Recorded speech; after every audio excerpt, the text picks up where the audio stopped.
अस्सलामुअलैकुम guys, welcome to my YouTube channel. Guys, जैसा कि आप देख सकते हैं हमारे पास ये 2 आर्स पावर की मोटर है। तो हमने पिछली वीडियो में आपको इसके 2 पैरेलल कनेक्शन करने का बहुत ही आसान तरीका बताया था। तो अब हम इसके स्टार्टिंग के कनेक्शन और इसकी रनिंग कैपेसिटर की तार निकालने का और इसकी क्लच की तारें निकालने का बहुत ही आसान तरीका आपको बताने जा रहे हैं। तो उससे पहले आप हमारी इस वीडियो को लाइक और हमारे चैनल को सब्सक्राइब करना मत भूलिएगा। तो जैसा कि हमने पिछली वीडियो में आपको भी बताया था कि हमने हर सेट की 2 लीडें जो अलग-अलग कर लेनी है। ये देख सकते हैं, इसी तरह ये देख सकते हैं हमने हर सेट की 2 लीडें अलग-अलग कर ली हैं। तो अब हम इसके कनेक्शन करने जा रहे हैं। तो गाइस, स्टार्टिंग के कनेक्शन करने से पहले सबसे पहले हमने 2 छोटे सिरे छोड़ लेने हैं। ये देख सकते हैं, ये दोनों छोटे सिरे हैं और इसके दरमियान में, दोनों छोटे के दरमियान में एक बड़ा सिरा है। ये देख सकते हैं, ये बड़ा है और इस बड़े को अगले बड़े के साथ हम ज्वाइन कर देंगे। और ये देख सकते हैं,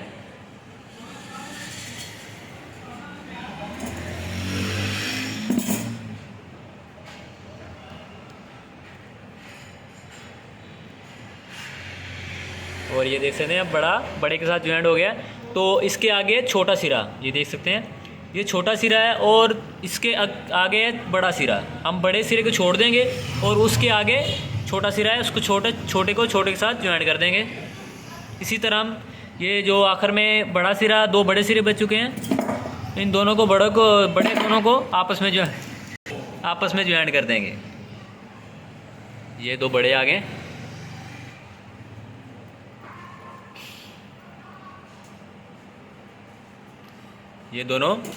ये हमारे स्टार्टिंग के कनेक्शन मुकम्मल हो चुके हैं। यार, ये बहुत ही आसान तरीका है। तो अब आपको इसकी रनिंग कैपेसिटर की तार निकालने का और क्लच की तारें निकालने का बहुत ही आसान तरीका आपको बताने जा रहे हैं। तो हमारे पास ये 2 छोटे सिरे रह चुके हैं, ये देख सकते हैं। तो गाइस, हम इसके जो स्टार्टिंग के रनिंग कैपेसिटर की तार और क्लच की तारें निकालने से पहले इसके क्रॉस डालेंगे।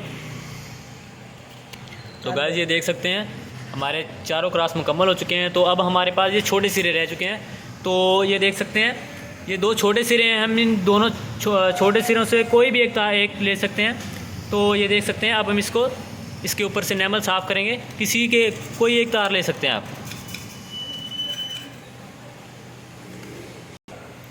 तो गाइस, ये देख सकते हैं, ये हमने एक लीड को साफ़ किया है और दूसरी लीड वैसे ही देख सकते हैं। इसको हम दूसरी इसके कनेक्शनों की तरफ निकाल देंगे और ये हमने क्लच की तरफ जो निकालनी है उसके साथ हमने रनिंग कैपेसिटर की तार जो अटैच करनी है हमारी, ठीक है। ये देख सकते हैं, अब हम इसको क्लच की तरफ भी खड़ी कर देंगे और इसको रनिंग कैपेसिटर की तार भी ज्वाइन कर देंगे। तो गाइस, हमारे पास 2 क्लच की तारें, स्टार्टिंग की जो 2 तारें थी, हमने एक को निकाल दिया, ये देख सकते हैं, कनेक्शनों की तरफ, और हमारे पास एक रह चुकी है। तो इसके साथ हम 23 76 या 40 76 जो भी आप तार निकालना चाहें, इसके साथ ज्वाइन करके रनिंग कैपेसिटर की तार निकाल सकते हैं। तो गाइस, ये देख सकते हैं, हमने स्टार्टिंग की हमने रनिंग कैपेसिटर की तार ज्वाइन कर ली, ये देख सकते हैं। ये हमने क्लच के लिए खड़ी कर देंगे और ये दूसरी तार जो है ये हमारी रनिंग कैपेसिटर की होगी। तो गाइस, यहाँ पे हमें एक तार की ज़रूरत है। ये देख सकते हैं, एक क्लच की आ चुकी है और दूसरी क्लच की हम एक्स्ट्रा तार लेंगे और वो भी हम कनेक्शनों की तरफ से गुजार के क्लच की साइड पे खड़ी कर देंगे। और हमारी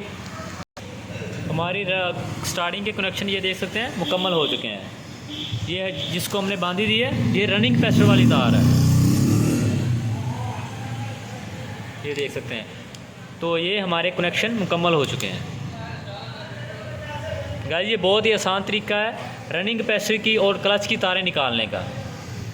तो बाकी हमारी इस वीडियो को लाइक और हमारे चैनल को सब्सक्राइब करना मत भूलिएगा। अल्लाह हाफिज़।